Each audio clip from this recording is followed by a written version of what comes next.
acho que é importante, muito importante esse momento que o NEG vem fazendo ao longo de um tempo, né? A gente vem apreciando alguns dados, a gente vem olhando para não só os dados em si, mas também a forma como esses dados são produzidos, como eles são coletados e como eles são também distribuídos, né? E uma das questões que a gente vem apontando, a gente vem percebendo, primeiro, identificar, né, o potencial que a tecnologia, né, quando utilizada a serviço de um determinado projeto, né, de um projeto, seja de sociedade, seja um projeto de profissão, um projeto profissional, tem para a garantia e para a defesa de princípios que são considerados princípios importantes e relevantes para a construção de uma sociedade menos injusta, menos desigual, menos marcada pela violência, menos marcada pela exploração, né? É sempre bom a gente lembrar que tecnologia, existem várias concepções de tecnologia, né? Uma delas, boa parte delas mistificam a tecnologia, constroem a tecnologia de uma forma deificada, né? Endeusada, mistificada, mas a gente vem tentando aqui trabalhar com uma concepção de tecnologia em que ela é um instrumento, uma mediação, em que ela está a serviço de um determinado projeto e busca alcançar determinadas finalidades, né? No campo do serviço social, por exemplo, nós temos um projeto ético-político-profissional que tem dentro os seus princípios a defesa da democracia, a defesa da liberdade, a defesa dos direitos humanos, a luta contra a desigualdade. Então, a tecnologia seria o quê? Seria um instrumento a serviço desse projeto. Então, definir tecnologia necessariamente pressupõe o conhecimento do projeto ao qual essa tecnologia ou esse recurso tecnológico está vinculado, né? Então, se é um projeto que busca defender direitos sociais, por exemplo, a tecnologia se transforma num importante instrumento de defesa dos direitos sociais. Se é um projeto que, ao contrário, busca a destruição dos direitos sociais, a precarização das condições de trabalho, por exemplo, então essa tecnologia ela é um instrumento, um forte instrumento a serviço desse projeto de destruição dos direitos sociais ou desse projeto de precarização cada vez maior das condições de trabalho, né? A gente tem visto isso, a gente tem visto muito isso agora, né? Nesse momento atual, com a história aí do trabalho remoto, né? Algumas propostas aí de construção do chamado ensino remoto emergencial, né? Que evidencia as formas, né? Os sentidos possíveis para a tecnologia. Então, esse sentido ele está condicionado ao projeto que busca se apropriar dessa tecnologia. E o que a gente vem fazendo é isso, é uma apreciação dos dados, não do movimento da Covid, né? Não do movimento da doença em si, mas dos dados disponíveis que buscam expressar esse movimento, né? Essa movimentação. E temos percebido algumas questões, né? A questão da invisibilidade, né? Que determinados territórios têm, né? Na apresentação, quando da apresentação desses dados, né? A gente consegue perceber, inclusive, que a mudança nas formas de coleta ou nas formas de apresentação desses dados e de análise pode evidenciar algumas inconsistências, tanto no processo de registro, como no processo também de análise, né? E, consequentemente, nas conclusões, né? Às quais se chega a partir desses dados. E o objetivo do grupo, né? E esse vídeo, né? É uma tarefa, né? É um investimento nesse sentido, é mostrar como que esse instrumento ele pode ser muito útil quando usado a partir de uma perspectiva crítica, né? Quando usado com competência e com competência, né? Técnica, mas também teórica, intelectual, porque também adianta muito pouco a gente produzir dados e não sabermos, né? A gente não saber o que fazer com esses dados, né? Daí a importância do momento do preparo intelectual, né? Das leituras, da gente estar acompanhando o debate e toda a produção que se tem sobre os temas em si, né? Nesse momento aí o destaque que a gente está dando a questão da saúde, né, para a questão da Covid-19, do coronavírus.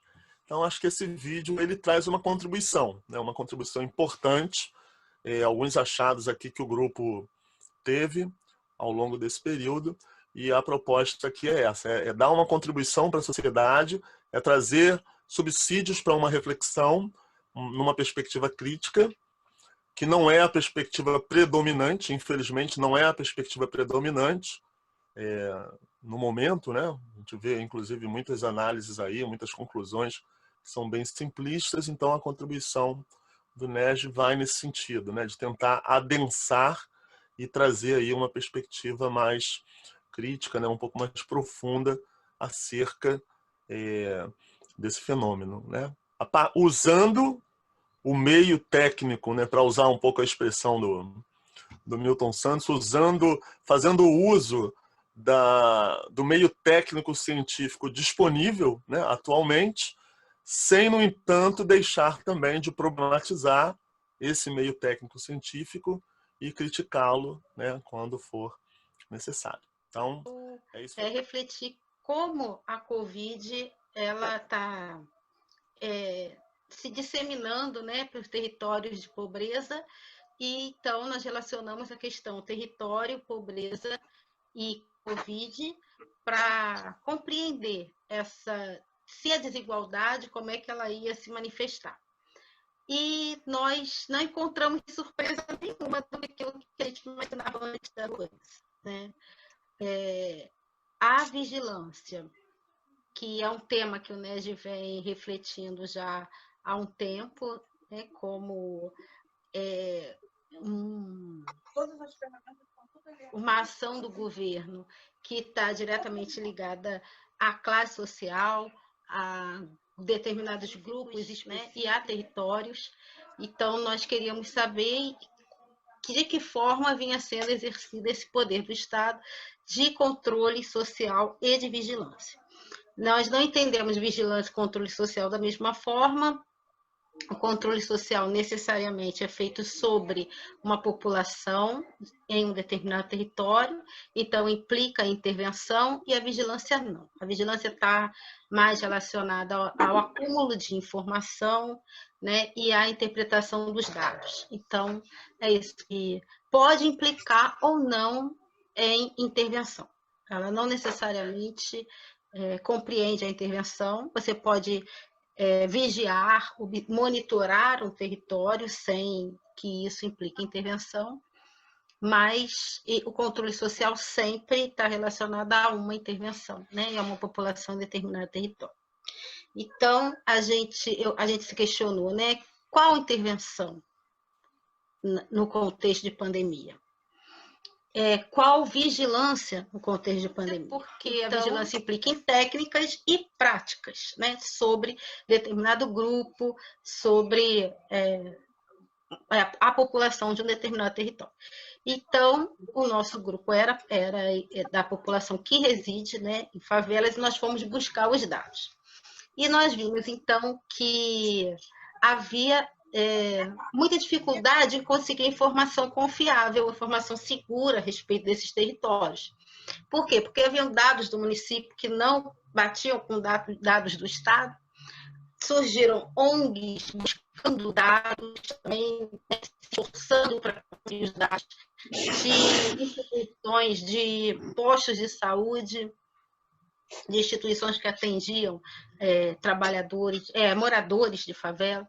E aí aqui ficou mais uma fonte que também não correspondia. Havia uma diferença muito grande entre os dados oficiais, né, mesmo entre os dados oficiais e os dados apurados pelas ONGs.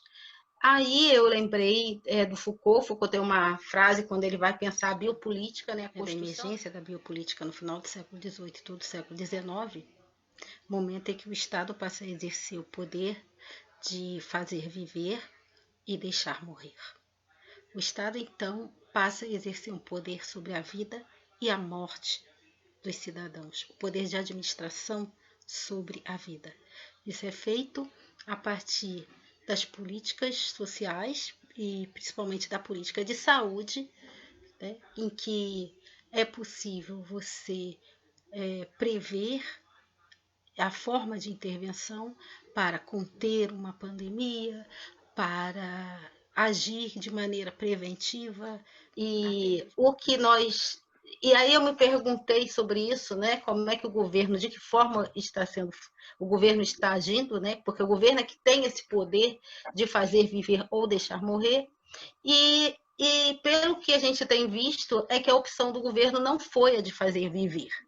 Então, porém, essas organizações sociais, igrejas, né, as forças sociais que existem na sociedade carioca, que estão voltadas a atuar sobre esses territórios, elas é que estão fazendo o trabalho de tentando amenizar o impacto básico, distribuindo kits de higiene, buscando informação dos moradores sobre como eles estão lidando com a epidemia, se eles conhecem alguém que sofreu, né, de Covid-19, se na sua casa já teve alguém contaminado.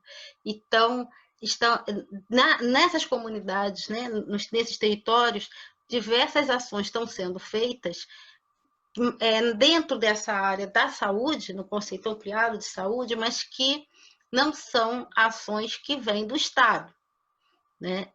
E que revelam essa falta de proteção do Estado. A Viva Rio fez um trabalho mostrando que 75% dos moradores de comunidades, eles tiveram, né, dos que tiveram a Covid, eles não buscaram assistência médica. Eles não foram para o posto de saúde e 10% desses que tiveram morreram dentro de casa sem nenhum tipo de assistência médica. Demonstra que há uma desassistência muito grande e que a ação do governo com relação ao controle da pandemia nesses territórios foi muito precária, né? Muito pouca, e que deixou mesmo para a sociedade e para esses territórios buscarem alternativas, buscarem saída por si mesmos. Então, que quando eu questionei qual vigilância, aí, por outro lado, a gente viu que as ações de segurança elas não pararam, né? A quantidade de operações continuou alta, né? Foram muitas operações em favelas, e quando você não tem uma vigilância que se dá pelas políticas sociais, pela política de assistência, de saúde, moradia, o que resta é um outro tipo de controle sobre essa população. Então, o controle na forma de repressão também é vigilância. E a conclusão que eu cheguei é que a vigilância que tem sido feita sobre esses territórios não é a vigilância da política social, que é essa que combina, né, que se alinha à cidadania. O que se tem feito é um controle ostensivo da população a partir das forças de segurança. Então, a polícia continua lá, né? E a questão social, que lá antes da década de 30 era uma questão de polícia, estava diretamente ligada ao conflito capital-trabalho, hoje em dia ela não está desconectada deste conflito, porque essa população não está fazendo home office, né? É uma população que vem sendo cada vez mais ostensivamente vigiada e no território, né? E que tem vínculos precários com a produção. Então, talvez em decorrência disso, eles têm essa vigilância, né? Para o governo é necessário que eles fiquem no foco, né, da vigilância das forças de segurança, porque eles passam a ter uma representação de classe perigosa, já que vive numa sociedade de consumo e não possui uma renda estável, né? Não possui um salário, não possui um emprego. Então, a ideia que se tem, né, a representação da sociedade e do Estado, porque o Estado podia ter essa representação, mas a sociedade muitas vezes corrobora, porque reproduz esta mesma representação, como a mídia, né, que confirma esse estigma de que as pessoas que moram em favela são perigosas porque vão precisar de consumo e não possuem renda suficiente. Então, isso vai se reproduzindo, e quanto mais essa ideia se reproduz, mais as forças sobre essa população se tornam mais rigorosas. Então, nós temos um Estado que ele surge como um Estado muito rígido para a classe trabalhadora e flexível, né? No sentido de trazer transformações que só agravam a situação da classe trabalhadora. Então, nós tivemos reforma da Previdência, que piorou a situação da classe trabalhadora, e novas reformas que estão trazendo destituição de direitos. E isso, quanto menos direitos a classe trabalhadora tem, mais desassistida ela fica, maior, então, as forças de segurança, maior a vigilância na forma da polícia, né, e menos custo, né, com as políticas sociais. Daí que, num contexto de pandemia, né, nós temos pandemia e desproteção, né? Então, o Estado não comparece, o Estado opta por não fazer viver, e os territórios mais pobres se tornam muito mais vulneráveis, né, à Covid-19. Então, a situação ela parece agravar, né, apesar da gente ter ações de isolamento. O que nós temos é um problema com relação ao dado, né, mas porque a gente não tem como acompanhar os dados, a gente não tem como dizer isso que está acontecendo, está aumentando, está diminuindo, a gente não tem como falar seguramente como está a situação da pandemia nestes territórios, porque os dados eles estão subnotificados e muito contestados, né? O fato disso estar acontecendo já revela outras coisas também, que é essa opção do governo em não fazer viver, né? Ou deixar morrer, né? Porque a vigilância do governo não é pelas políticas sociais, não é. O que o governo vem demonstrando é que ele não está preocupado em combinar vigilância com cidadania social, mas a vigilância na forma de repressão. Essa era a parte que eu gostaria de falar, que foi uma conclusão também. Isso já vinha sendo feito, a gente está vendo que a pandemia ela torna isso mais nítido, né? Isso fica mais evidente para a gente, mas este processo já vinha ocorrendo, né? A forma como a polícia tem agido nesses territórios já vinha ocorrendo, já não é de hoje, né? E morte de crianças inocentes, extermínio de jovens, isso já estava acontecendo. Porém, a partir do impeachment, né, do golpe da Dilma, né, a gente teve mais perdas ainda para a classe trabalhadora. E com perdas nos direitos, a gente vai ter, né, a contrapartida da perda de direitos é o aumento do controle pelas forças de segurança, né, pela polícia. Então, a questão social volta para o colo da polícia. E que a gente já sabe qual é o resultado disso, a polícia não vai dar conta, o exército não vai dar conta. Quer dizer, até quando o governo vai conseguir suportar, até quando a democracia brasileira vai conseguir suportar, né, uma vigilância sobre a população empobrecida na forma de controle pela polícia, né? Essa fica uma questão, vai acabar a pandemia e até quando a população, o governo brasileiro vai manter essa opção por não fazer viver. É isso.